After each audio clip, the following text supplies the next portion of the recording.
এই নাও, এবার পুরো গাড়িতে স্প্রে করে নষ্ট করে দাও। আরে এই টোকাইয়ের বাচ্চারা, আমার তো দামি গাড়িটা তারা এই কি অবস্থা করলো, এখন আমার কি হবে? তোদের একটাকেও ছাড়বো না আমি। দাঁড়াও, এক্ষুনি পুলিশকে খবর দিচ্ছি। আরে আরে ছোট ভাই দাঁড়াও, মাথা ঠান্ডা করো। আরে বড় ভাই ছাড়ুন আপনি, আমার 2 কোটি টাকার গাড়িটা এইভাবে নষ্ট করে দিল আর আমি চুপ করে থাকবো? আমার মালিক তো আমার চাকরি থেকে বের করে দিবে। আমি তোমার বড় ভাই হিসেবে কথা দিচ্ছি, তুমি এখানে 1 মিনিট বসো। এই শুকনো ফুলের পাপড়িগুলো দিয়ে আমাকে সুন্দর করে এখানে রং তৈরি করতে হবে। এই তো হয়ে গিয়েছে। আরে বড় ভাই, আপনিও তো তাদের মধ্যে কাজ করলেন, তুমি একদম টেনশন করো না, একটু দাঁড়াও। এবার এই ঝাড়ুটা দিয়ে তাড়াতাড়ি করে রংগুলো পুরো গাড়িতে ভালো করে লাগিয়ে নেই।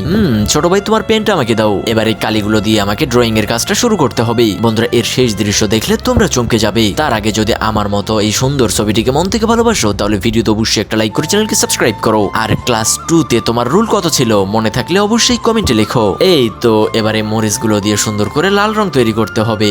হয়ে গিয়েছে। গাছ থেকে কলাগুলো পেড়ে নিয়ে এই কলার খোসা দিয়ে আমাকে হলুদ কালার রং তৈরি করতে হবে। হয়ে গিয়েছে। ছোট ভাই দেখো, আমি তোমার